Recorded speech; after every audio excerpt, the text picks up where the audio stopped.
Ready. Hello and welcome everyone to tonight's episode of the game we are playing, which is The Extraordinary Adventures of Baron Munchausen. We are here and we're trying a new game. It's a GM-less game. Should be quite fun. No dice. No pens and papers. It's a pretty simple game with a lot of alternative game modes, though tonight we are just trying the base game mode because it's all of ours first time. I'll be playing Baroness Trimble. Just a noble. She's fancy. We're all nobles, actually. So why don't we go around and we say, just who we are and who's your noble name before we get started. I will go in reverse order. Shiny Pilot, how are you tonight? Oh, how noble of you to introduce me. I am Viscount Salazar de Pomps. I am played by Shiny Pilot 206 tonight, and I'm looking forward to regaling tales of our adventure, daring do, and great humorosity. I just made that up. Beautiful, wonderful, thank you. Someone who makes stuff up. D20 coup de grace, how are you? Yes, never ever once told a lie. I am D20 coup de grace. I am playing Baron von Baronmeister today. Yes. Wonderful. And I hope that everyone else is having a grand old time. Fantastic. Nagatosaurus, unfortunately, was called away to adventure this evening, so she's out making stories rather than regaling us with her former ones. But someone who is going to, start off with the question this evening is Deception Check. How are you? I'm fine, yes. I'm playing the Marquis de Pont, and I will be very happy to regale these Blackwits with my esteemed creativity and storytelling prowess. Wonderful. Absolutely stunning. Well, I suppose I shall let you know that in this game there is storytelling, there is objections, there is interjections, and there is also, possibly, should it get so far, duels. I hope we get a duel tonight. I would be disappointed if we do not. But, Marquis Dupont, I believe that you are to start off the evening. Of course. I would be more than happy to regale everyone, but I shall take my time, enjoy my beverage, and I will entreat the Baron von Baronmaster. Please tell us the story of how you succeeded in the enterprise of crossbreeding elephants and peacocks, and why you chose that particular interesting incorporation. Well, that's quite the tale, one may say. First, you see, it was acquiring the right specimens. I had to make my way to the Serengeti, yes, to find the aloof albino elephant, yes. Oh. Yeah. See. It has to be albino, you see, because those are the only times they can breed with albino peacocks. Yeah. You don't say. Yeah. See. But Baron, how would the peacock and the elephant breed together? And I'm going to push a coin. Oh.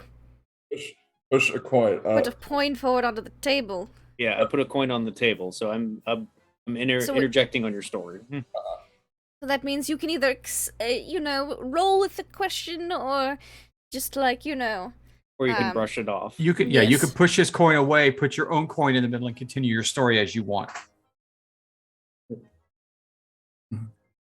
Well, you see, I would get into the details, but are quite,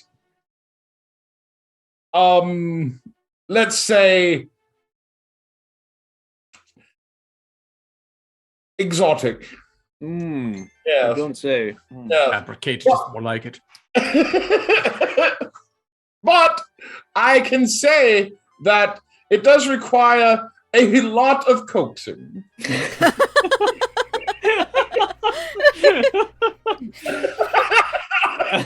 Coaxing. But Oh Baron, my. I would like you to extrapolate on that particular. How in fact do you coax an albino elephant and an albino peacock into Well, copulating? well, it is quite the process. But you begin. You begin with several glasses of champagne. Oh, Always a good start. Oh, here. And some Barry Manilow. What bard is this? Is there a professional? you've fluffer? not heard of the bard Barry Manilow. Barry of the Manilow? Barry I'm of not the sure. Manilows, yes. Barry of the is that the Rockport Manilows? No, it's the Southport Manilows. That's I don't slum there, so sorry. Is he some sort of crooner? Yes. Fair Well, enough. after some time, there's a let's see, the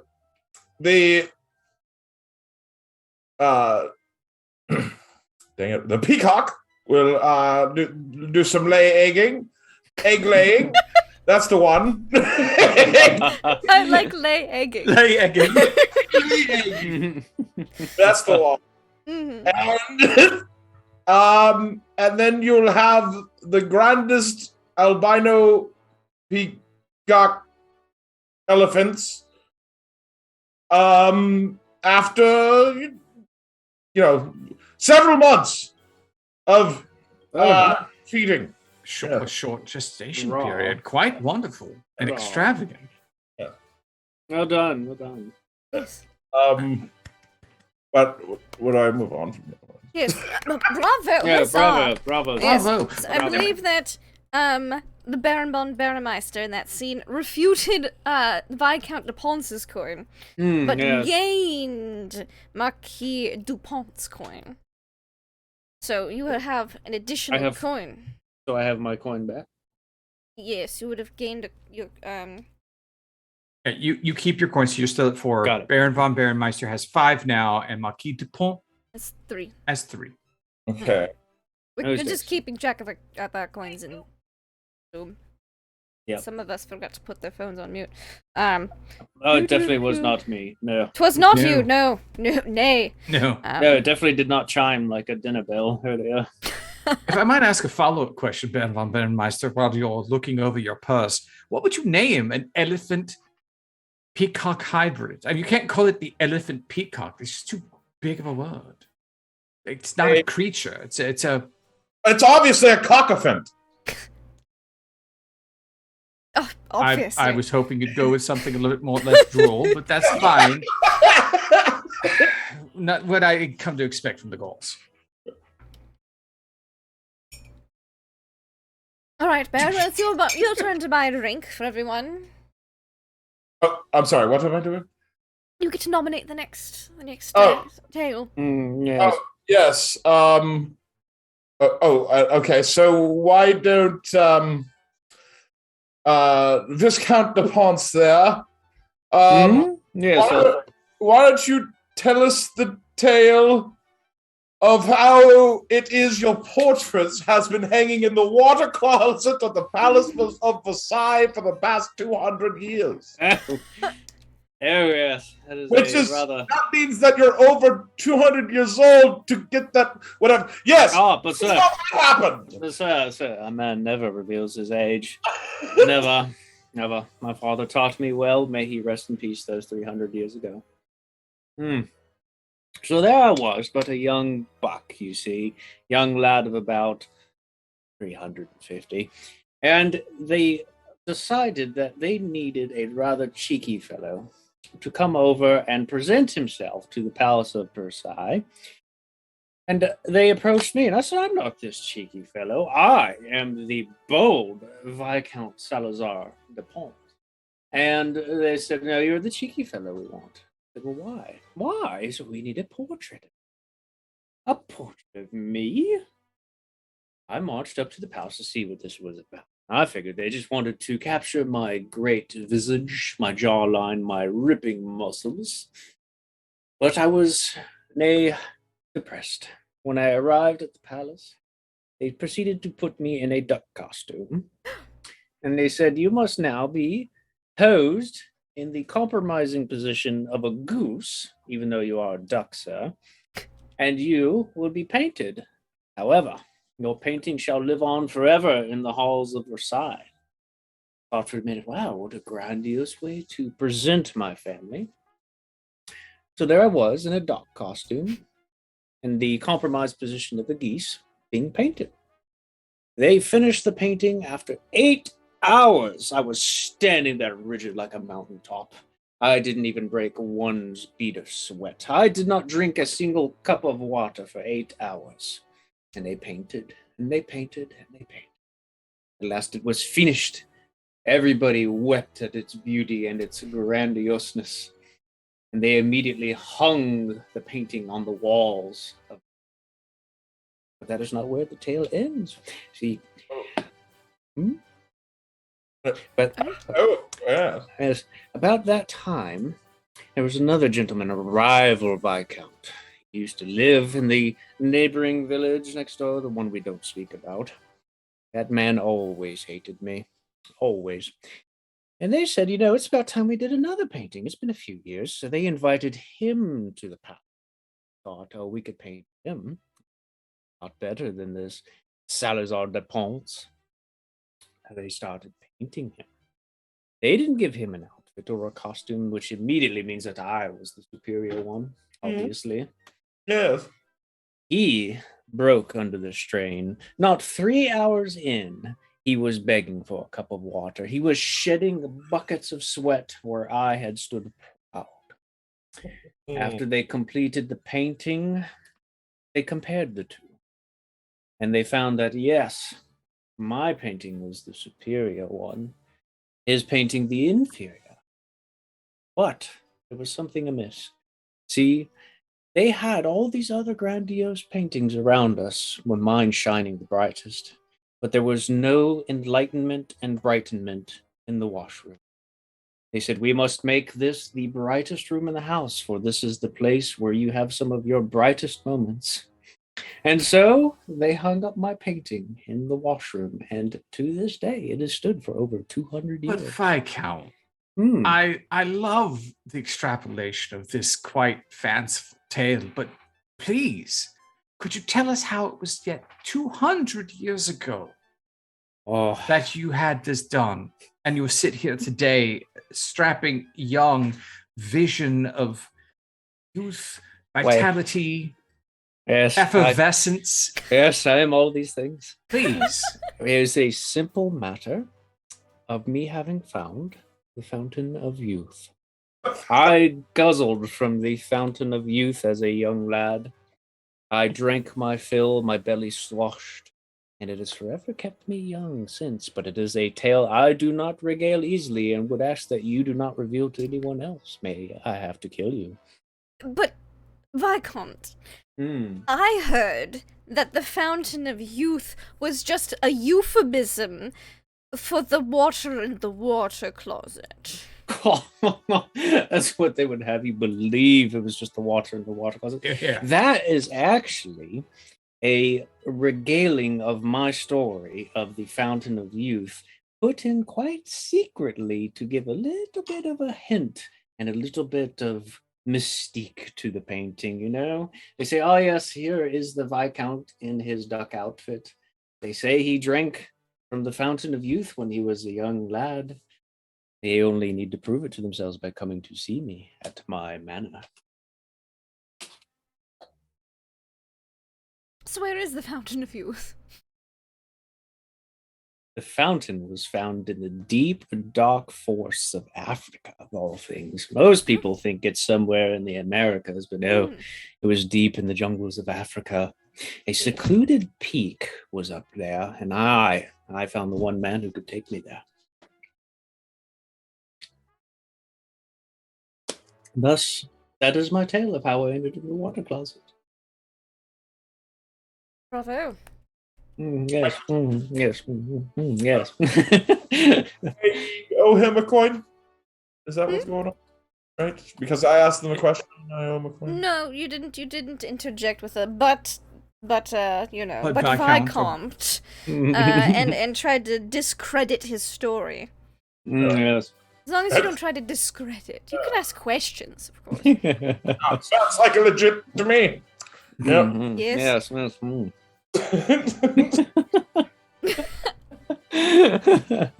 All right, now it's the Vicomte's turn to ask. Yes. All right. Now, Baroness Trimble, I have a question for you. Please. I have all these stories of my time being in a painting and traveling into the deep dark of Africa to find the Fountain of Youth, but I have a rather odd curiosity. I simply must know, why does every blacksmith in London owe you 3 guineas? Why does every blacksmith in London owe me 3 guineas? Yes, I must know. I've heard this story before. I've heard it told at least. That's an easy story to tell, but I'll let it. Simple. Well, you see, it's because I invented the bellows. That's he's all the bellows? forges. The bellows, I say. Invented the bellows. But Baroness, the bellows are not called the Baroness Trimbles. They're called the bellows. Why is that? Have you ever met a larger bag of hot air, though? Thank you. Number 1. Number 2. I'm but a woman. Would you think people are going to name things after me if I named them Baroness Trimblelungs, Because they are kind of like a lung. Yeah, I would say the Trembles might be a nice name. Absolutely right. In this time period that we imagine ourselves in, So I there's no filed the power. patent under my cousin, Baron Bellows. Baron Bellows. Oh, you don't say. I didn't That's know your he was your cousin? cousin. That's as my I don't cousin. see Baron the Bellows resemblance. is the cousins, not siblings. Yes. Still the same single trunk family tree, though. Well, you know. Be careful, she My may aunt duel you married over that, Marquis. Quite differently. So yes, it's because I'm a woman. They wouldn't be named after me, and so I filed them under my cousin's names, the Bellows. I see. And then I marketed them. I went along saying, "Oh, hello, yes, hello, Mr. Blacksmith, sir.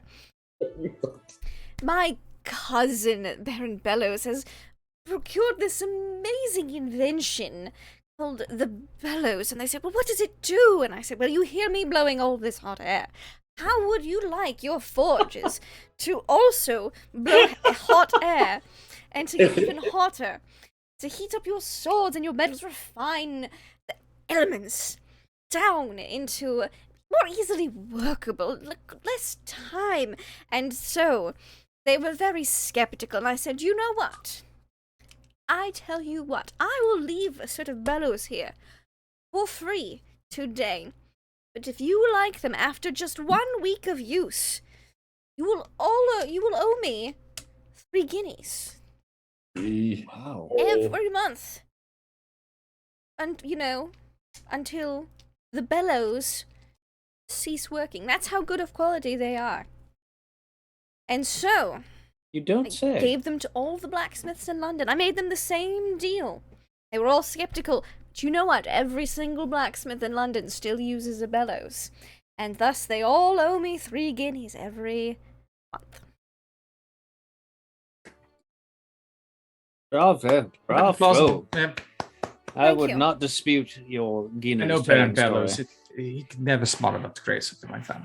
I have learned history today. Alright. Thank you. You get 1 coin from me. I did. I added it to my thing. Your Now. roster. Now, Yes. Marquis Dupont. Oh, of course. Is it finally my time again? Tis indeed your turn. You know, I have to know. I really do as well. Gosh, some of these are so good. Please. Please, just allow me to regale you with the stories of my youth. I must know. I must know. In your youth, Yes. I must know how you forced the surrender of the Turkish armies at Constantinople with a chicken. That old story? Oh, yes. I thought that it traveled around enough that everyone knew that particular one. Oh, please regale us. I miss Abigail. Her chicken. Now, Abigail. Oh. I was on the front line with Her Majesty's 36th Regiment of Fusiliers. We were, well, we let the younger men do the fighting, and we were having wine while the rockets were going over our heads. Cannonballs were falling everywhere. Normal battlefield activities. Yes. The Turks were coming at us, and it was quite a horrifying visage from our viewpoint, a mile and a half back from the front line itself. But that's where the officers stand. Well, was the chicken scared? Oh, Abigail was quite a trooper. She had basically given over that she would be dinner or some other aspect of our creative planning for the evening. So Abigail herself was just resigned to her fate and just having a wonderful evening herself with chicken feet or whatever it is. Those birds. Well, you stayed stoic throughout the entire event. And No, ready to fight. I was sloshed. My face was red. My nose was glowing like a reindeer on Christmas. Like a true royalty. Well done, sir. But that's what you do when you're at a battle. I mean, if you can't drink a good bubbly or something along those lines, why even be out there with a gun? It's true. It's just part of the process. So back to the thing. But the boys were routed quite thoroughly, and I was getting ready to order my second best manservant to chop the chicken's head off and serve it with a dry Chianti or something along those lines when one of the runners came up asking for what to do, and I figured the other lower ranked had figured this out by now, and I looked at the boy and said, "Look, even Abigail could solve this problem. Why don't you take her to the front and she'll take care of it for you? You're smart enough, aren't you?" And I threw the chicken at him, square in the face. I think she scratched his face quite terribly. I mean, I saw him with bandages afterward. I'm sorry?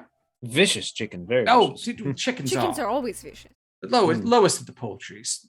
Not nearly as nice as a turkey. So much more or to prove. Pheasant. It's just they're common birds, but they taste good, and so I lower myself occasionally to receive one at a time. Yeah. But once the young man, from what I found out later, because I continued to drink and everything worked out fine, I found out the young man took it upon himself, after being inspired by Abigail, to work out a new attack plan and rallied the troops on the left flank and routed the whole Turks as they rushed forward. I mean, they probably got within 50 feet by that point in time. And I think I might have even pulled my gun from its holster. But by that point, it didn't matter. They were already beaten, and I continued on with my dinner. Sans the chicken, though. Through chicken battle tactics. But inspirational tactics of great leader, which is me. I want to try a insult in the game. Oh, please. Politely. But Marquis, why would you send a chicken to do a man's fight? How could you do that? You should have done better, sir. So I guess I'm a coin in for that. So coin in. Okay. My dear Viscount, obviously you have no mind for battle tactics. I inspired the young man. I challenge you to a duel for that, sir. Right now, I shall show you your battle jingle brain skinflint. Bring it on. Very well, you swashed and swallowed chicken lover. I'll have you know my buckles have been swashed right before this, and I will be more than happy to see you on the field of battle, sir. Let's duel. Fight. Ready? Okay, we're gonna do rock paper scissors. Yep, Yes. Shoot. Okay. 1, 2, 3. Shoot. Oh, Ah! oh, I'm wounded. Oh, tis but a scratch. Marquis, do you spare the Viscount de Ports, Oh. or is this a duel to the death? Oh, I yield. Viscount, you're I new yield. to this table and to the stories that we tell here that are all most definitely true, if not derived a bit from fancy. I will forgive you your offense if you rescind it. I rescind it, Marquis. You have proved your honor and worth as a soldier. Can be taught. I'm proud of you. I shall give you my coins, sir. Thank you. I think you get 2 because I did a butt and a challenge. So yes. Yay! All right. Abigail the chicken saved the day. Right? Well, that Wonderful. felt good. Excellent. That felt good. Yeah, getting good- that story out. Good stabbing, sir. I can Good elaborate stabbing. more if anyone wish. I'd be perfectly happy. The matter has been clarified for me. Thank you. Thank you. I would like to get back to drinking. Never doubt the chivalry of you or your chicken, sir. No, well, the chicken died horribly that evening. But she inspired the left flank, and that's the most important thing in this entire story. That's Most why I motivation. remember Abigail to this day. Most motivational chicken ever. Yes. I don't Motivational remember the chicken. boy's name, but the chicken was important. He probably went on to be famous or something. I don't know, but he's not noble, so it doesn't matter. Was his All name right. Rotisserie? That's why they had the Rotisserie chicken in You honor of know, him? that might have been it. John La Rotisserie. Yes, that's what his name was. I must be that. All right, well, let's keep these stories going, fellows. I Very believe well. it's the Baron von Barenmeister's time again, but he looks to be busy rolling him some of that hobbit leaf over there. So I will wait a moment as he prepares to Yes, partake in this. we should take a basin. moment of silence for Sir Rotisserie. For Sir Rotisserie chicken. Yes.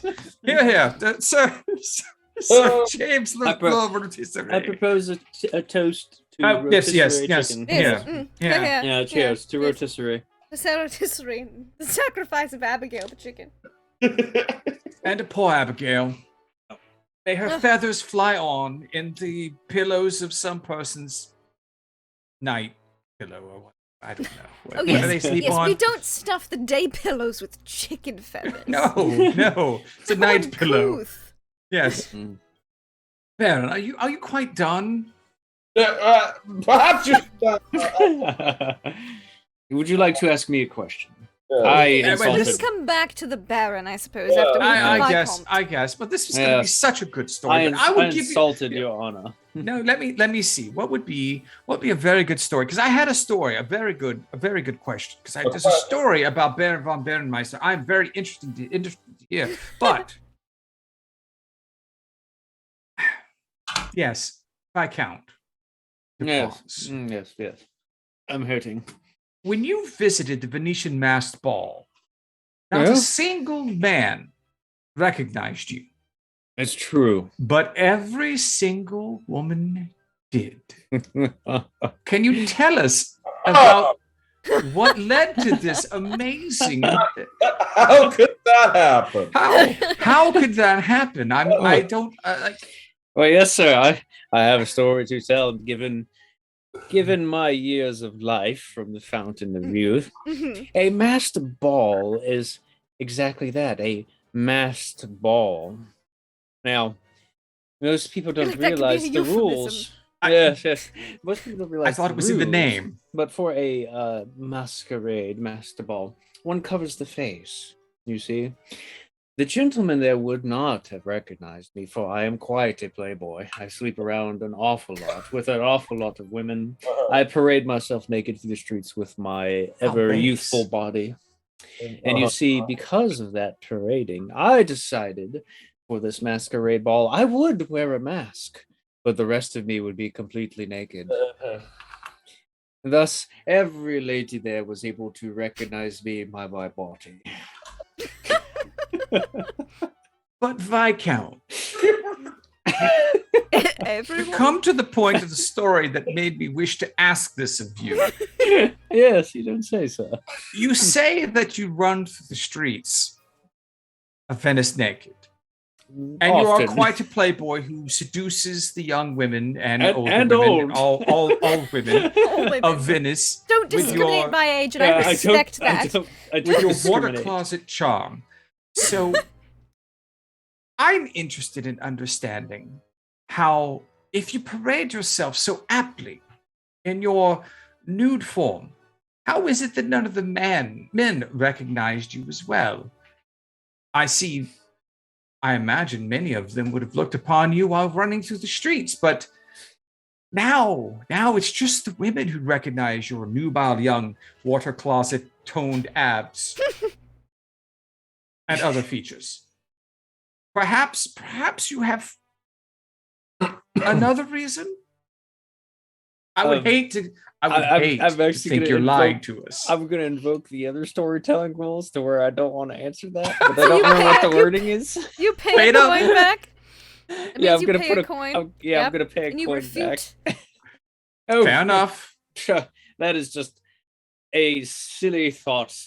All the women would naturally recognize me, and the men wouldn't even, know to recognize me because there's no reason for it. Hadn't already slapped you earlier, I would challenge you, but I figure that would be picking on you. Please continue. You did wound me, sir, and I feel that a lot of ladies shall not recognize my body from the scarring you have given me. Oh no! Yes, Baron. Or from the cloud of smoke from Baron von Meister, Baron Meister's side from that part of the table. Yes. Well, thus I went to the masquerade ball, was recognized by all, and had a grand time. Thus is my story.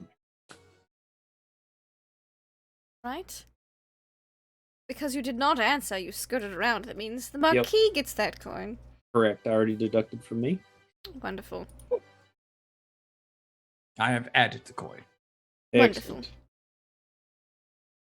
All right. Would you like me to go ask a Baron a question?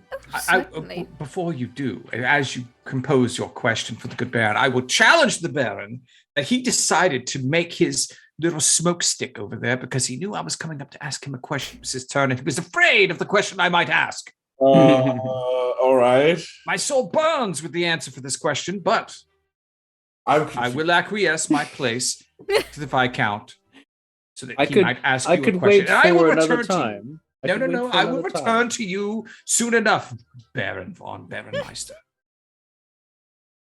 Very well, very well. Good. Okay, Baron, if you are quite ready, I would like you to regale of the time that you stole the Empress of France's diamond studs right from her very nose.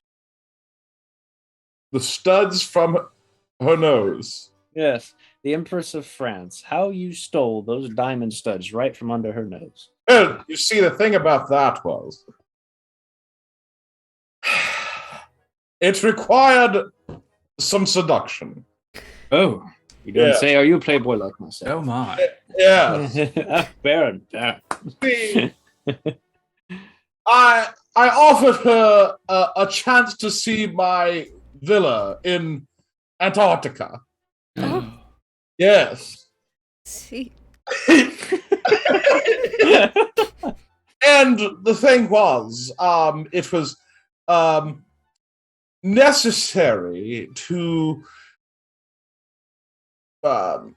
abscond immediately there, for the weather can only sustain people there at certain times of the year, you see. Makes sense. Yeah. Harsh climate and all that. Quite an exclusive climate. Yes. So, the most exclusive, and that is what... That is why you got her there. Oh, Exactly. Oh, genius. Exactly. And once we were there, well, some things happened. Did the Yes. storm set in and trap you? Yes. Oh, Oh, the winter storms. yes. So dreadful. Sometimes, But Baron, yes. I heard this story told before And I was told from someone else that this great storm of yours was merely your servants tossing soap flakes around the window and crashing cymbals to make it sound like it was thunder. Did you do this on purpose to trap her highness? Trap? Ha! Poppycock.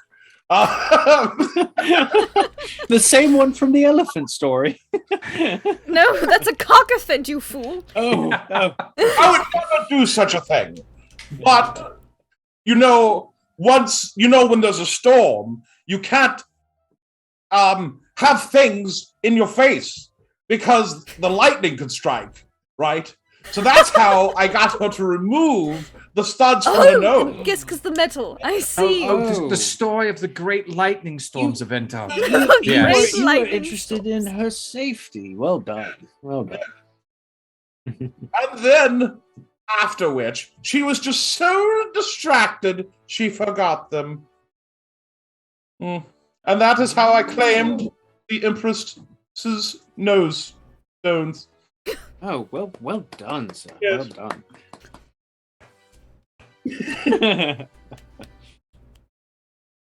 That's Perfect. +1 to you, sir.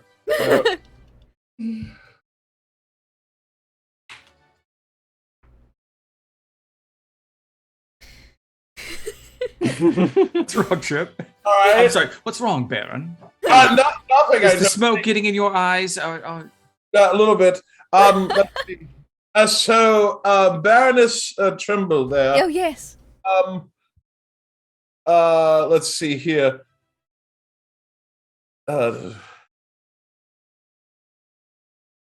Okay, how and why is it? Why it was that once you had fought a duel with yourself to the death? Ooh. I was there. Why you'd ask that of the poor Baroness? It's Well, an amazing duel of martial prowess. you see, one point in my life, I was stricken terribly with fever. Not only was I stricken terribly with fever, but I was also plagued by hysteria. Fever and hysteria. Simultaneously. A hysterical fever. One might say a hysterical fever, yes. Yes. The fever You of did seem hysteria. flushed. A fevered hysteria. Fevered hysteria. And I decided that some fresh air might do me some good. The doctors recommend going to the sea, when under a fever for a prolonged period of time. And let me tell you, my hysteria after the death of my husband had gone untreated for months. So one could almost say you were hysterical. I was quite hysterical. Not until a single doctor in the area could cure it. So I went to the coast. And the coast was having a circus. And so I decided, well, there's one thing that could cure my hysteria and this terrible fever. It might be the fresh air of the sea combined with the joy that the circus brings. But I was not prepared for some of the tents at the circus. No, you see, there was a house of mirrors. And You're a house. a house of mirrors. It was not what I expected. I expected, something like my closet where I go in and I just, it's wonderful. I'm adored by, all reflections of myself. But I went in to that house of mirrors, hysterical and feverish. And my reflection, myself, did not match what I knew in my heart of hearts I appeared to be. One might say I got in a fight with myself. An argument. It was not pretty. We argued for hours, and then devolved to fisticuffs, I must say. Only fisticuffs against myself. It got so bad. There were so many versions of me, I wasn't even sure who I was fighting after a while. I'm not sure if it was the hysteria or the fever. But before I knew it, the mirror house, the house of mirrors, was in shards, and I knew that I had fought myself to the death. And I was the surviving version of Baroness Trimble. However, I, to this day, cannot be certain that I am the original Baroness Trimble. Though I am no longer plagued by fever, I do still suffer bouts of hysteria. Bravo. You fought such a duel and came out with your sanity intact. Mostly. Enough, yes. That was good. I got nothing for that. Your fucking self doesn't do it. It's a good story. It's a good story. Thank you. Thank you. What are you going to do? Yes. Well, but this leads me to wonder. While I was feverish, when I'm hysterical sometimes, I crave certain things like hot Italian, and so I was wondering, Marquis Dupont, how it was that you invented the national dish of Italy. That will be on. Oh, of course. Let me tell you how the Marquis, not Baron, I've been promoted. The Marquis Dupont created the national dish of Italy, which is pasta, of course. I mean, I'm sure there's other things that other people enjoy, but for me and for the national people of the nationality of Italy and the people of Italy, it must be the pasta. I was sunning one summer along one of the many lakes in the north of Italy. The lake region, it was the northern part of it, not so much the north of Italy. That's all mountains. There's not many lakes up in the mountains, not like the Antarctic lightning storms. And, well, I was starved, as one can be, and one does come to be, when not eating the same rich food of our countries that we've grown so accustomed to. You know, I enjoy my puddings, I enjoy my pies, I enjoy my roast beasts of all kinds, served to me by the finest servants, to excess, where I could eat all that I wish. But here, in this country of Italy, it's, well, unless you have a family there cooking for you, you're just not going to get quite the same amounts of foods. So I was thinking, what could we do to create more for me to be filling? And that was when we came upon the idea of taking bread, flattening it out really, really thin, and then cutting it into strips. And then you could cook it and put anything you wanted. I thought it was obvious, but the Italians had not come up with it yet. Or they were thinking about it, but just hadn't got around to it. So I added in some cream, some other things. I mean, I'd never once cooked before, so I don't know if it was any good, because I wouldn't eat my own cooking, because who does that these days? Yes. But everyone else seemed to enjoy it quite a bit. It spread through the little town like hot wildfires, and I enjoyed it greatly. Would that not be just considered a breadstick? Oh, no, my dear Viscount. I'm sure that you would probably think of breadsticks in that situation. But for me, the Marquis, this is a very thin dough, pressed to almost microscopic dimension, and then boiled, not baked, in steaming water. It's a completely different thing. Never would have guessed. Of course you wouldn't. But that's how I created it. What they've done since then has been an amalgamation of horrendous adjustments to my grand design of culinary excellence, but they seem to like it, so I've let them have it. Well, that is very enlightening. I found it to be very well. As tasty as enlightening. I shall have to try this pasta dish someday. Just go to Italy. Yes. I've got it everywhere. Nothing like hot Italian to tide you over for the night. Yes, you've been running around Venice. I'm surprised you haven't had the pasta. But then again, when you're naked, you wouldn't want boiling water anywhere near yourself. So. I believe he was too busy giving the women meatballs. And his noodle. Oh my. How base. Baron von Baronmeister, Uh-oh. it has come to your turn, sir.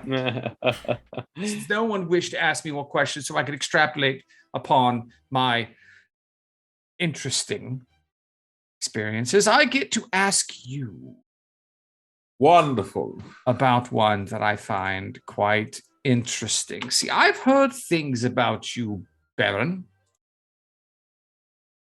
There are many stories to be told. I need to know how it was you came to be burnt at the stake for witchcraft in Barcelona and how you survived. Because you look wonderful being burnt at the stake. So, Witchcraft, yes. yes, in Barcelona. In Barcelona. Beautiful town, that Barcelona. I Well- love it. I mean, it's a little warm, but, the Catalonian region is quite wonderful.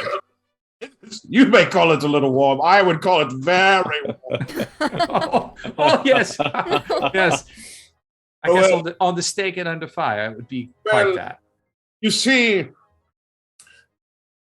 I was practicing witchcraft at the time. Oh. And, well, the Barcelonans, they didn't like that very much. No. But I was like, look, it's just what I do. I'm a baron. I do what I want. As you should. Yes, truly. But then they got together and wanted, I would say, a riot or a mob of some sort. Yeah. And they gathered everyone at the town center and tied me to a stake and lit me on fire. But I was having none of that. Of course not. No. Who So, these peasants think they are. so I called a storm. Oh, you used witchcraft. Yes, using my witchcraft. Well, And- Yes, But Baron von Baronmeister, yes, of course. I heard that it wasn't actually you who practiced the witchcraft, but your mistress, who was a my. Spanish witch that performed the witchcraft, and you just took all the credit for it. Typical man. Industrious, I would say. I mean, it's a good story. I would admit, one of my many witch mistresses was there. But it was me this time. I guarantee. If So you're refuting my accusations that it was your witch mistress, Yeah. your Barcelonian witch mistress. yes, my boss, it was not my Barcelonian witch mistress. No. I see. So Yeah. what's the rule? You give me a coin since you refute my statement. Oh, okay. All right. Here you go. I apparently was wrong. So sorry. And but yes, and then after which I the rain After which, I see. Yes. the rain put out the fire, and I was like, I've had enough of being on fire, Barcelona. I'm out of here. But Baron, And we left. how did you escape the rowdy mob and untie yourself from the stake? Untied? Untied yourself. You were tied to the stake and burnt. No, But then you put the fire out, so you're still tied yes. to the stake. but one of my witch mistresses came and untied Which me. mistress? Which Which mistress? Oh my gosh. Remember, there's so many of them. Oh, I see. How did you escape? But how did you escape from Barcelona? On a broom. Oh, Yes, we rode a broom, and there was a nice crescent moon in the background. It was very it's aesthetic. Yeah. How Yes. daring. Yes. It makes perfect sense. I find no fault with your witch mistress brooms. Although I am disappointed you had to rely on one of your minions. A true baron would have been able to take care of it himself, but fine. What's the point of having minions? cooking your food, not riding off into the sunset. Whatever, here's your point. Or just say you have unreliable minions. Or that I am supremely reliable for myself. You need a chicken to go with you, sir. Exactly. I relied on myself to provide the chicken to the young man. Mm-hmm. Rotisserie and Abigail. Abigail and rotisserie. Okay, so what happened? I believe it's time for the Viscount to. Yeah, I have to ask you a question, don't I? you have to ask You the do. Viscount one. Yes. Me. Yes. All right.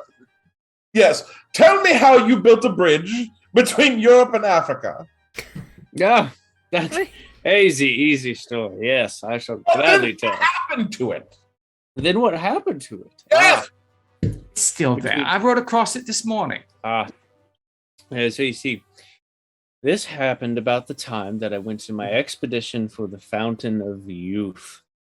I have to go on this trip to make sure that I am healthy and wealthy for the rest of my unnaturally long life.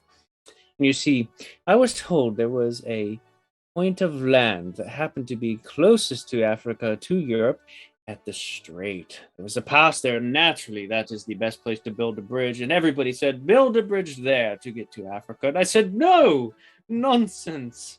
I will build a bridge across the widest part of the Mediterranean. As you should. Yes. See, the great emperor once, many years ago, spanned the gap from Turkey to Greece with a boat bridge.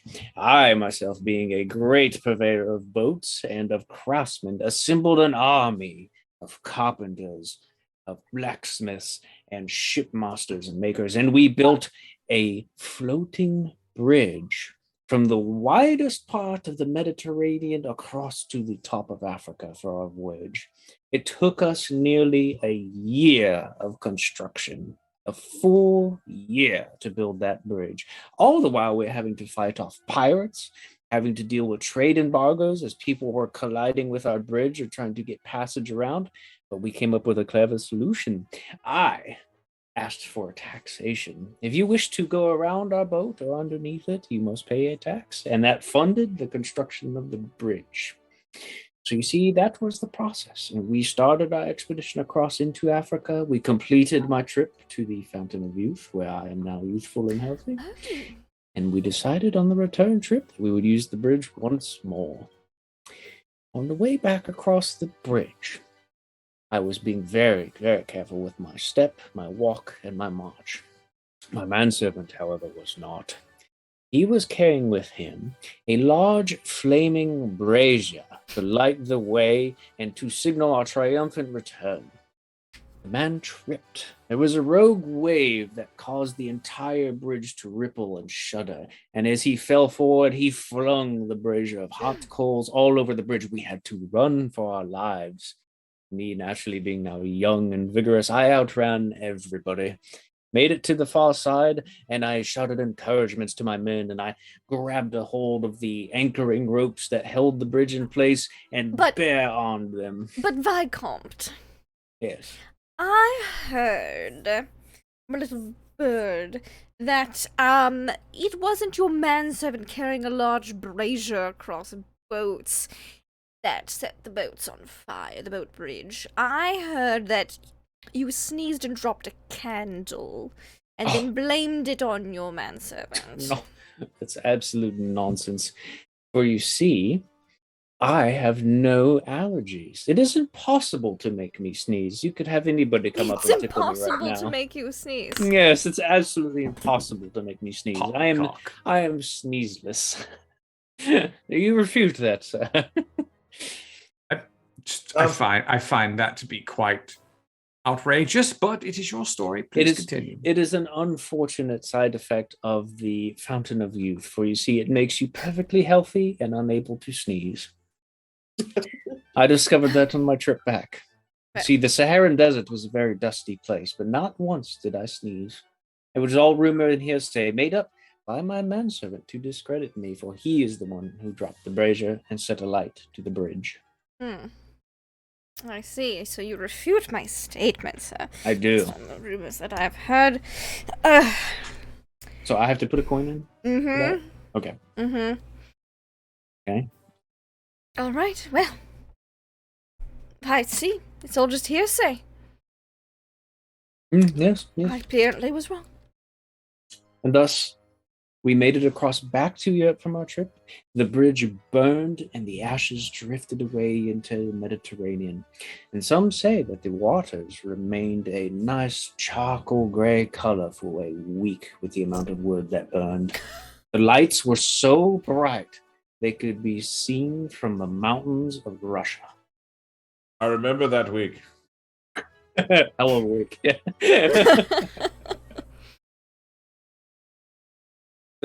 Cheers to the boat manufacturers and to the expedition, but a pox upon my manservant for burning that glorious. Pox on all manservants. A pox upon them. So, did I get a coin or did we even out? How did that work for the refute? I put a coin in, but you refuted, so you put a coin in, and I didn't contest it further, partially because you had no more coins. So who gets what? So it's just an You even keep out? the coin, Keep the coin. Cool.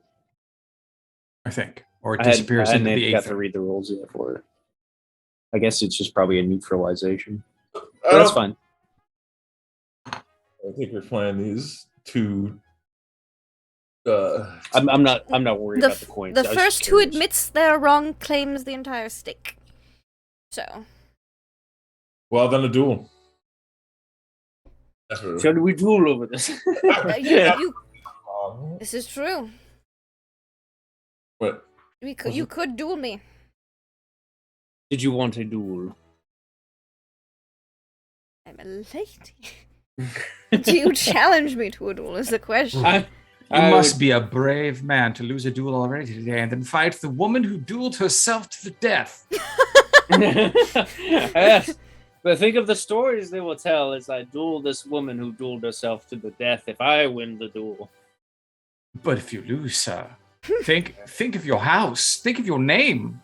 Think of the shame. I shall just have to make other more grandiose trips to be written about in song to clear my name. We'll just You have must. to about another story. Unless you would regale us with another story. I can regale somebody with Baroness Trimble. Would you like to regale us with a story? I could, but which story would you like to hear about? Oh. But you see, I had one that was tickling my brain that kind of goes hand in hand with the situation of the guineas, you see. Oh. You had a contract for the blacksmiths to owe you 3 guineas, but I need to know about a specific town in the UK, more specifically Dublin. And I want to know, is it why a man in Dublin has a contract stating that he owns your right leg? Oh. Well, that's quite simple, really. Oh. You see, this man in Dublin, well, he used to be a pirate. But not just a pirate, a blacksmith pirate, an inventor of sorts. And, well, you know how I invented the bellows. I needed someone to make the prototypes for me to give to all the blacksmiths in London. And so I worked with this blacksmith. This particular one in Dublin. This Dubliner, we could say. And then, well, it was after, the bellows that I dueled myself to the death. However, during that duel, I neglected to mention this story, it's a bit gruesome. I received a mirror shard right through one of my legs, severing it. How painful. It was terrible. I almost bled out right there on that beach. Thankfully, I was on the Irish coast and the doctors there were quite good. But I was like, what am I going to do now that I only have one leg? So I realized there's only one solution, and that would be to get a new leg made. And so I went to this blacksmith, this Dubliner, and I said, good sir, I require I require a leg. And he said, well, leg is simple. A wood carver would be able to do it. I said, no, I believe you misunderstand. I need a leg. I need a leg up on the rest. A method of defending myself. For you see, I just fought myself in a duel to the death, and I need to be prepared should it ever happen again. I want a shotgun leg. He said, well, that's something we can certainly work on.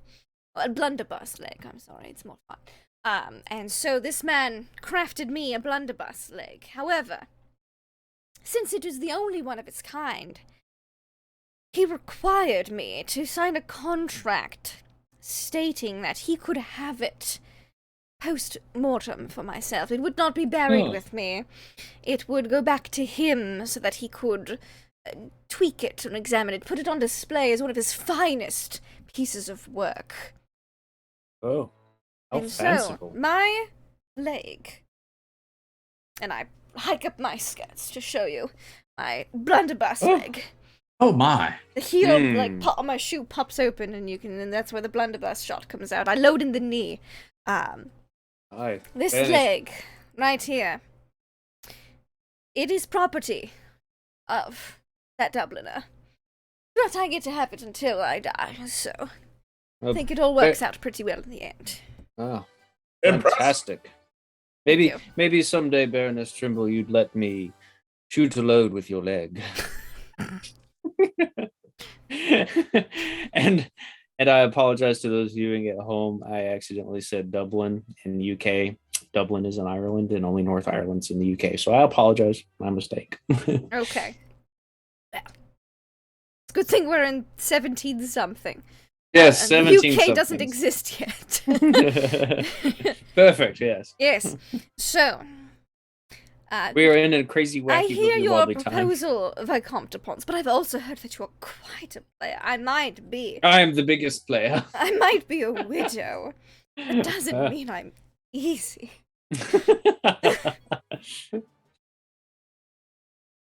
Maybe we shall have another time together then. Yes. Perhaps. I almost challenged that last statement. Well, Baroness. Well, you see, the entire country of such and such. I heard the population of one particular country expanded greatly within 1 year of you living there. No.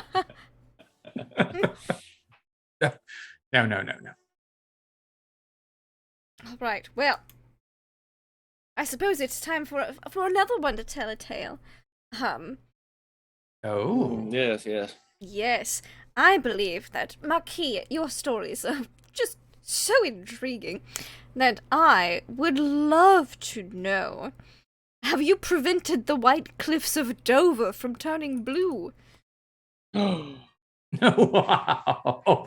Yes. That was purely accidental. Accidental? Sometimes Fair. greatness can be that way. I apologize. See,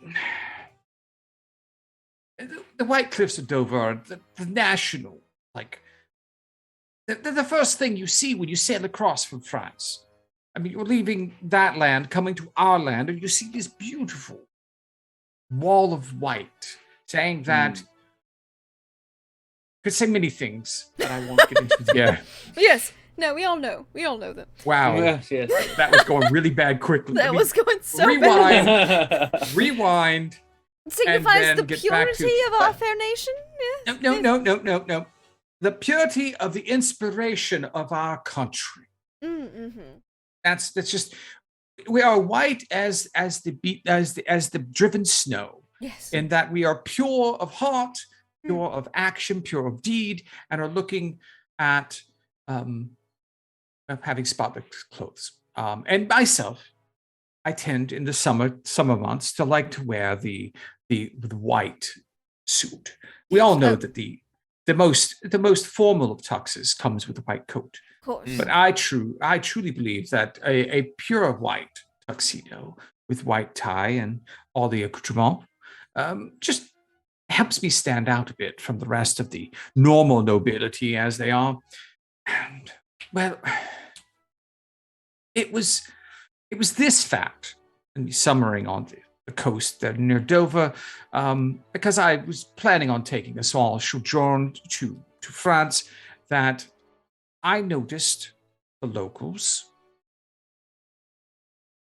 were dropping too much blueberry tea over the edge, and it was staining the great white walls. People were dropping blueberry tea over the edge. Blueberry tea of all things. I mean, who? First off, why? Why would you put blueberry in your tea? What fools would throw tea into the water? What fools? I mean, what are the Waste. Americans? Oh. No. It was spilling. It was spilling over the edge, and it was staining the great white walls of Dover there. So I, in my capacity as the great Marquis de Pont, noticed. What do you do in this case? I mean, the blue was draining down. We can't have the great blue walls. I mean, blue doesn't stand for anything. It's blue sky. Anyone can see that. But white is much more difficult to come by in cloth and in nature. Not true white like Dover. Yes, blue's definitely not the most difficult color to come by in nature. No, not at all. No. I mean, how many blue flowers have you seen? True blue flowers. Two true blue flowers, really. That I know of. And what I know is what everyone knows. And so Of that course, must of be. course. Yes, must be yes. So I put my servants to work.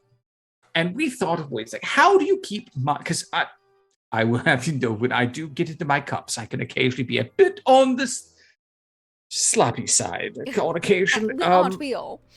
I do enjoy good food, good drink, good friends, and that sometimes makes a good mess on one's clothing. So I went to those young men and said, servants, I demand you tell me how my suits get clean.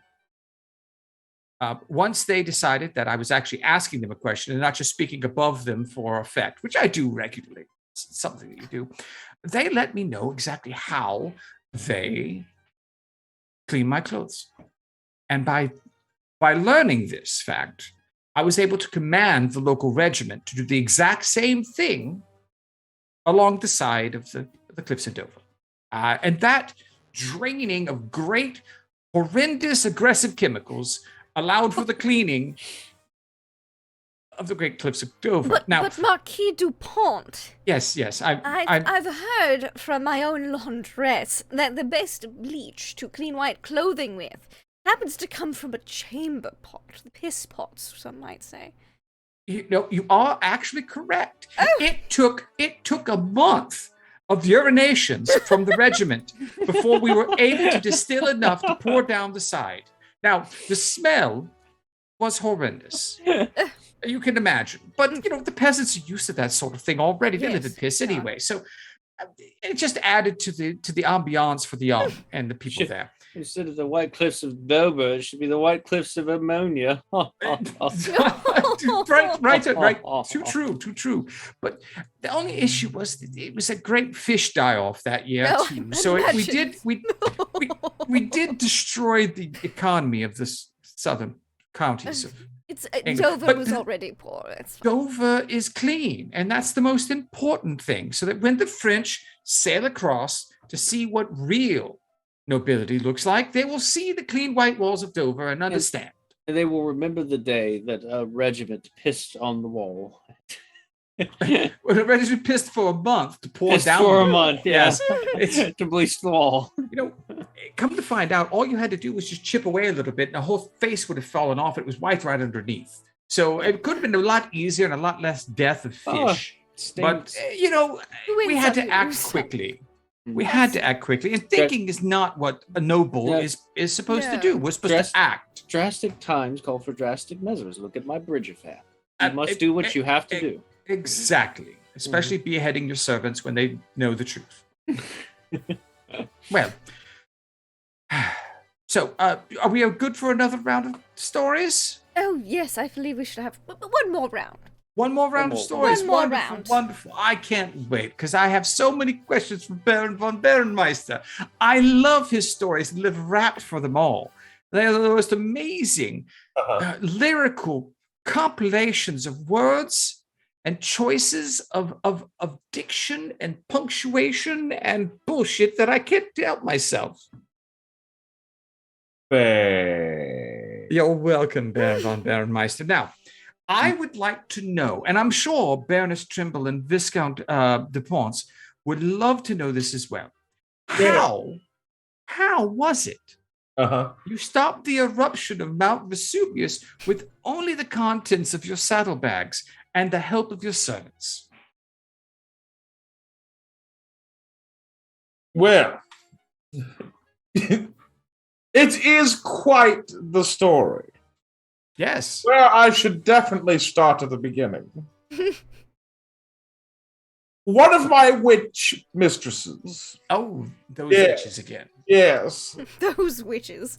We were told that Mount Vesuvius was going to erupt.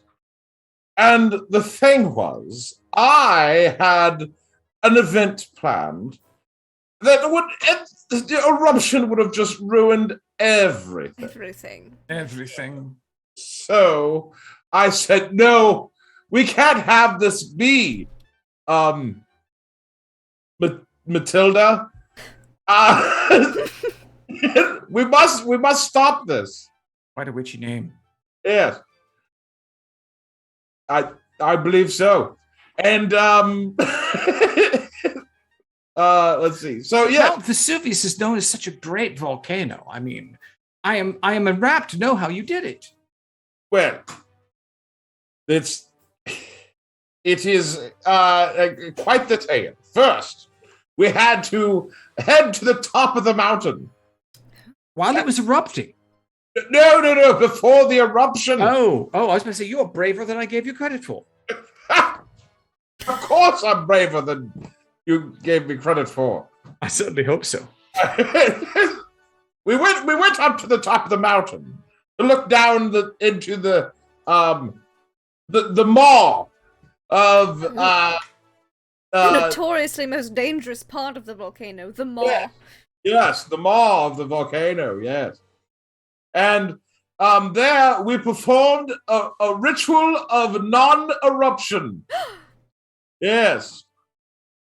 That takes some gall, sir. Yes, it was. It required a lot of dancing and a whole lot of blood sacrifice. So many birds. What a waste. What a waste. Well, it might not have been such a waste because I heard, Baron von Baronmeister, that your ritual of non-eruption came with the unintended side effect of making all men within a certain mile radius of Mount Vesuvius impotent, as they couldn't erupt. So to speak. I don't remember that at all, no. So you would say that this is not true, Baron von Baronmeister? How dare you imply such a thing? I think it's time for a duel. Well. Oh my. Yes. Baron. How dare you call me? How oafish of you, sir. After me getting destroyed in my duel, sir, I checked into the dueling rules and it says it's the best of 3, so you have 3 chances. Oh. Well, I'm sorry. Well, it's okay. I gave you an opportunity to continue. You've wounded me. Okay. All right. I look. Hold on, one moment. Oh no. Oh no.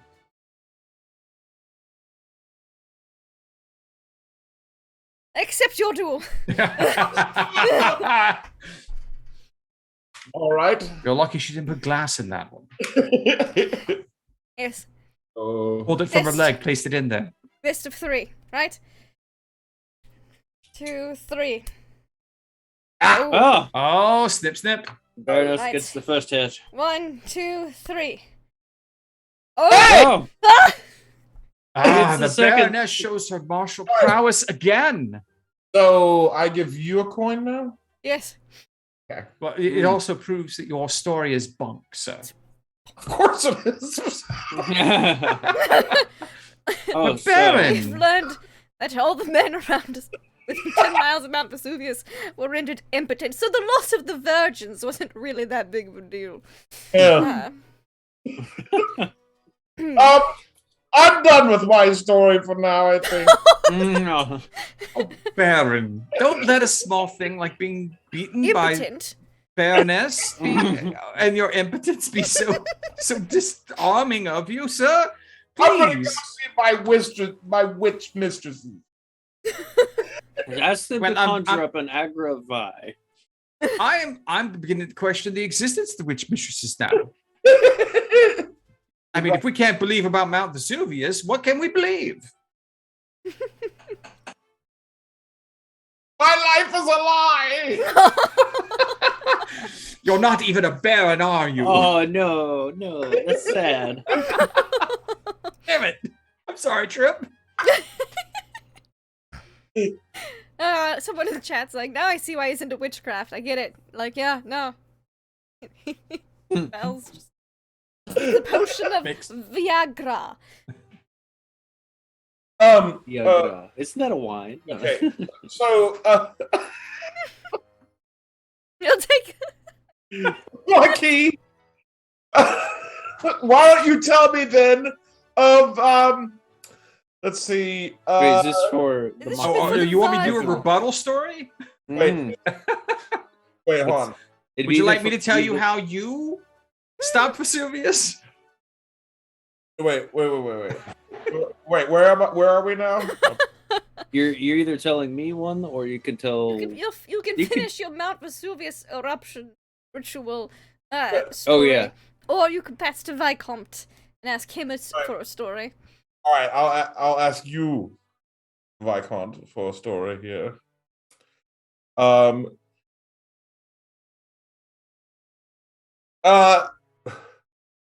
Okay, okay. How did you seduce the Queen of the Moon, even though she stands 300 feet tall? I was not ready for that. I was like, so wait a minute. Seduced the Queen of the Moon, Yes. Even though she she's stands 300 300 feet tall. feet tall. Yes, I've had tea with the Queen of the Moon before. She's quite makes you feel minuscule. I mean, everyone in Venice knows. I mean, have you seen him running around? I mean, of course, just existing. She fell for him. Just make sure he has his mask on. That's the most important part. 100 feet. Gosh. Yes. How did you seduce her, Vicomte? No, I think I shall pass. My throat is too dry for this one. Oh. Yeah. All right then. I'm trying out all the rules of the game. No, so I'm that's gonna pass. fair. So I have That's to donate fair. a coin, right? Yes. Okay, so I'm down to nothing on my coins, which is fine. Doesn't mean I lose. It just means I can't do stuff. When you're parched, what happens? It says, in which case he forfeits his turn, must buy a round of drinks, Mhm. thus becoming the person who last filled the glasses. He turns to the person to the right and gives the subject for the story the same way. All right. So Yep. it's my turn then to give Baroness. That was a good one, but I was my throat is too dry. It's not quite ready for that. Baroness Trimble. I Yes. simply must know, however, Yes. how is it that you captured the entire French fleet with a leaky rowboat? Oh. Well, that's really quite simple, isn't it? Yeah. Oh, do tell, do tell. So, we were at war, obviously, and the French fleet was coming. I had just admiring the freshly bleached cliffs of Dover, and A glory to behold. a glory to behold. And Downwind, of course. oh, of course, which is Or why you upwind. think I was on the shore side. Oh, the sea Of breeze course, goes of course. inland. Oh, that's funny. And I saw the French fleet arriving, and I said, quickly, I need a boat. And the only boat that was currently available was a leaky rowboat. And so I told this fisherman who owned this rowboat, we have to go confront the French fleet. And he said, but Baroness Trimble, 'tis leaky. We won't even make it half the distance. And I said, well, sounds like a you problem then, doesn't it? And so I had him. I'd heard a story once about a little Dutch boy, and so I said, "You're going to stick your thumb into that hole in this leaky rowboat. We're going to to defeat this French fleet. So help me. Here. And he was hesitant to steal, so I held him at gunpoint with my leg. And then he acquiesced. So and so I sat in this boat while he simultaneously rowed and plugged the hole. Because I wasn't going to row. I'm a lady. Yes. But Baroness. Yes. If he kept his hand or his Yes. thumb Yes. within the hole on the leaky boat Yes. and rowed, Yes. did you do nothing but do circles? That is correct. Increasingly larger circles while we were pushed out to sea. They intercepted the French fleet in circles, which the circles actually played to our advantage because it was at night. Ah. And I was admiring the glow of the moon off of the cliffs of Dover. The French fleet weren't expecting a woman with a blunderbuss leg at hull level, water level, to continually, in circles, blow holes into their hull. They couldn't spot the rowboat at night because it was so small, and the erratic circular patterns we were making assisted in our strategy. So, Baroness Trimble, are you saying that you blew your way through the French fleet? I most certainly did. I've blown Goes my back way. to the last story. Yes. I blew my way through that French fleet. Like a witch mistress in Barcelona. Husband and wife, everyone. Husband and wife.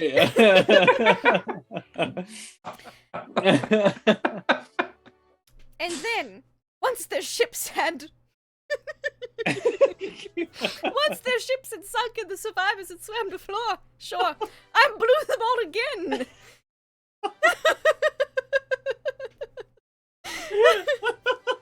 And by that time, they'd quite lost the will to fight. I was gonna say I would have surrendered too. And thus, when the Imperial Army came over the next day, and our good English soldiers came, the French fleet was washed up and tuckered out. They had been blown twice.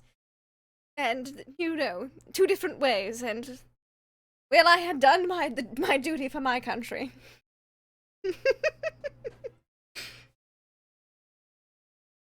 My dear Baroness, what an excellent story. Thank you. Thank you. And I believe, as it is getting a bit late, I believe we should have one more story just to round out the evening. Here. Going. Bye. Yes, I have to remove a coin from my tally. You adequately accepted my challenge. Yeah, I accept every challenge that is placed before me. And then some. Oh my Now, God. I simply must know. Yes, it's my pleasure to inform. Yes. That, oh, there's so many good ones. How did I have done quite a bit. You have. It is really quite impressive. I have to know, Yes. Maki. Yes. The peculiar results of your having fallen asleep in a cannon. Oh, that's simple story.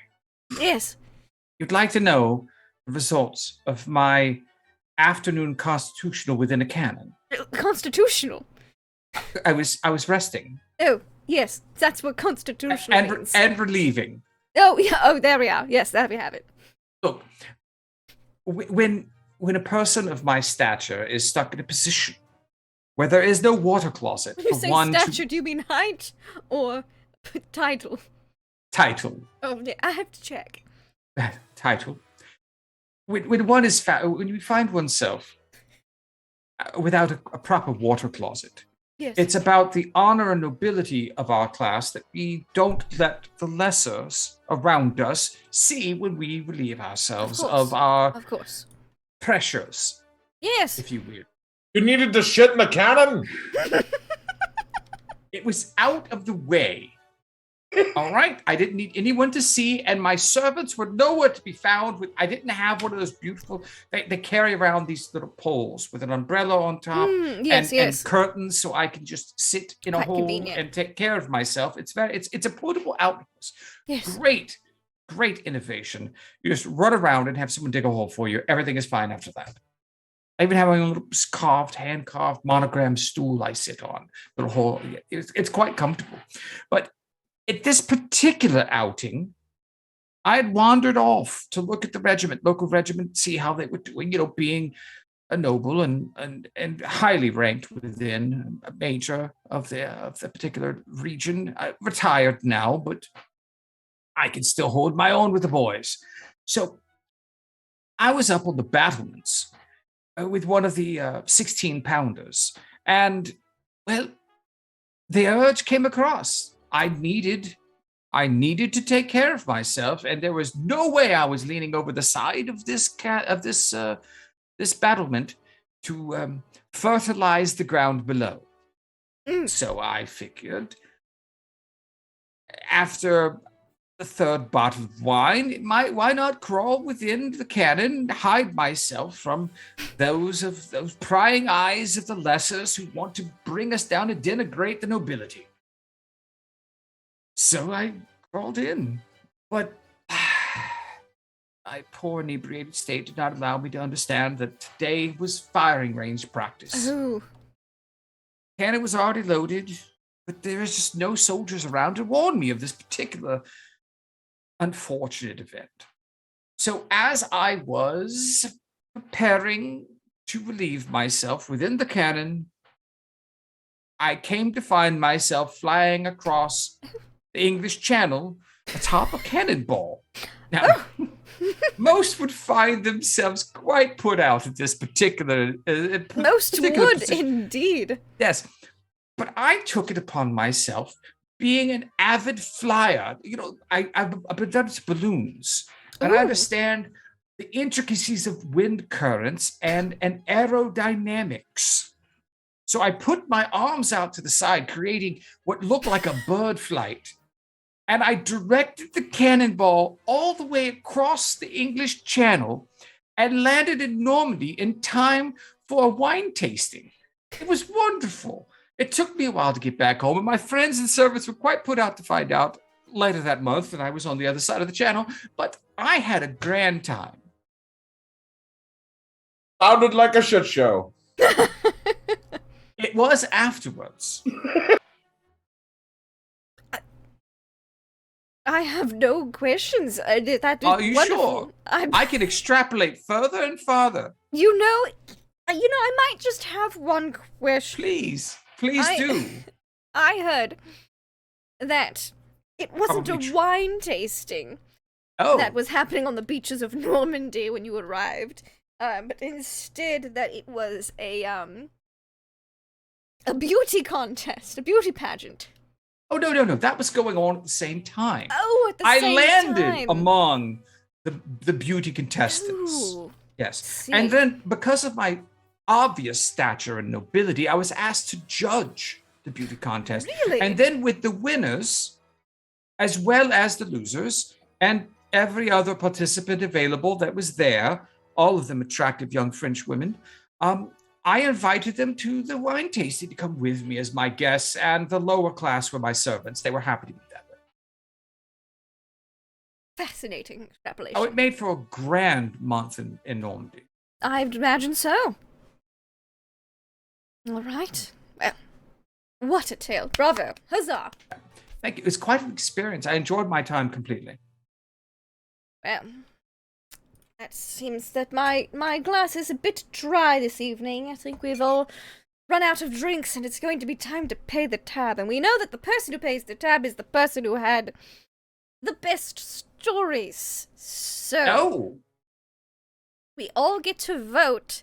Why would the person with the best stories have to pay the tab? That seems like an oxymoron. I think the person with the worst stories, or the ones afraid to tell their stories, are the ones that lie. This is what Baron Munchausen, who started this tradition, states. That old windbag. That old windbag, yes.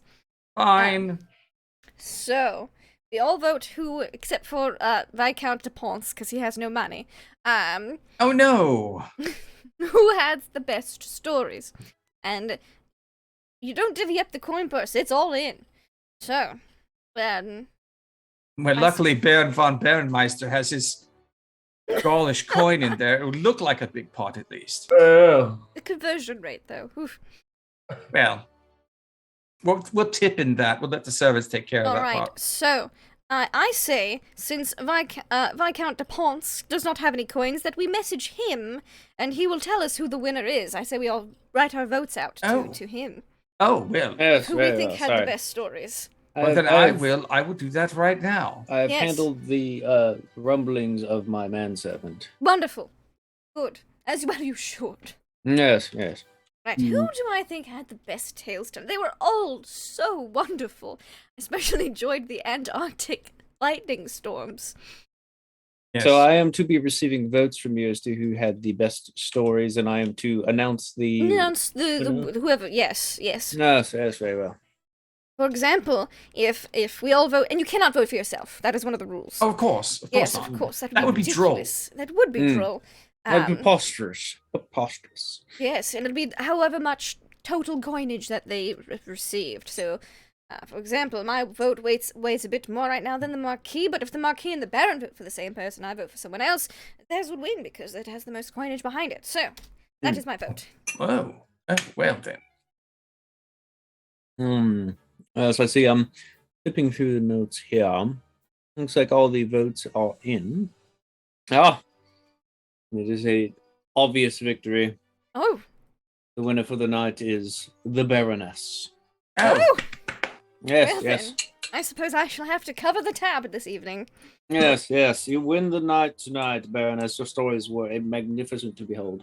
Absolutely magnificent. Yes. And the fish here is quite good. Thank you. Oh, I'm glad you enjoyed it. They're not from Dover. I recommend at least a few more years before getting fish from Dover. Yes. Well, I pay the tab. We all have a wonderful story, and we'll have to gather again on another day to regale even more tales. But that was the extraordinary adventures of Baron Munchausen, our game that we tried out this evening. I think we should go around and say who we are, and what you thought of the game, and perhaps your favorite tale that was told this evening. Or favorite tales. I'm not going to restrict you to one because they were very entertaining. Let's start with Marquis Dupont. How is this game for you? Oh, it was a grand time. As the Marquis Dupont, I've come to enjoy the lesser classes stories and like to regale you with those of my own that fit for this particular style of storytelling. But me as DC, Deception Check, I absolutely had a blast. It was a lot of fun. I loved, everyone's stories were fun. I liked the water closet for the Viscount. Baron von Barenmeister, I was picking on him all night long, just because so many of the stories I wanted to see what he did with them because I love Trip's storytelling, and so I apologize because it was a lot. I thought you'd have fun with those stories. I like the witches. I like the witch mistresses. I like the witch minions. That was good. And then how Baroness's stories all wrapped up together perfect all the way across. I thought they were great. Everyone did a good job. This was a lot of fun. Thanks, everyone. Thank you. Unfortunately, our dear Nuggetosaurus is away on adventure. She will have to regale us with some tales the next time we decide to play this game. But we do have the Baron von Barenmeister. How is tonight for you? I'm D20 Coup de Grace, and tonight was very fun. Yeah, the story that stuck out the most to me had to be getting the gun leg from Doug. Yeah. That definitely. It was the craziest one. Had a lot of fun, and I definitely want to try playing this again. All right, wonderful, fantastic. What about you, Viscount de Ponce? How was it tonight Viscount for you? de Ponce, that was fantastic. I had fun.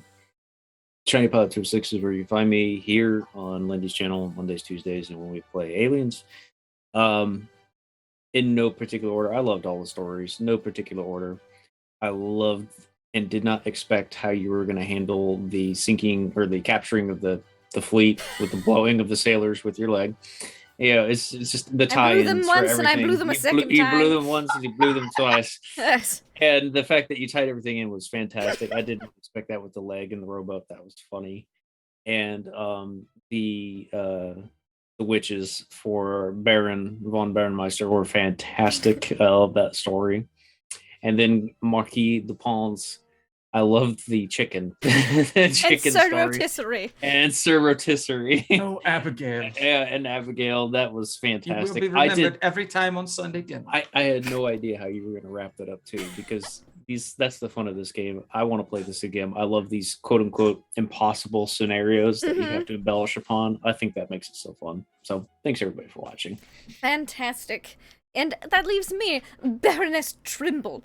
I was going to try to work in Trimble with fear, but I believe that would apply to those French sailors who were met with the, English soldiers the next day.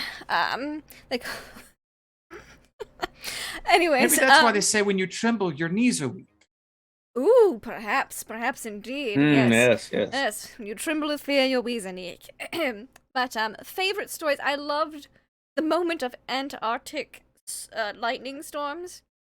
I also loved getting challenged to a duel for insinuating that the Baron von Baronmeister and the surrounding men may have been rendered impotent by the stop eruption ritual. I loved Sir Rotisserie and Abigail the chicken. And I loved that all the women at the ball recognized the Vicomte, but not the men because he's a player. A simple yet efficient explanation. That was a fun game. We just used the basic rules. There are many different variations on the game, although I feel like we could just keep going with these questions for quite some time, but perhaps we'll try out some of the fun variations at some point in the future. After all, we do have a few weeks before our next little campaign starts up, so perhaps you'll see this game again if we do not try out others. So thank you all so much for watching. We will play again next on Monday with Innistrad, Fang, and Shadow, where we only make good decisions. And then we'll be back with something next Tuesday. What? I don't know yet. Maybe more of this, maybe something else. We'll figure it out. We have a whole week to do that. But until next time, thank you all so much for listening to our crazy tales. Y'all have fun and play games. Goodbye.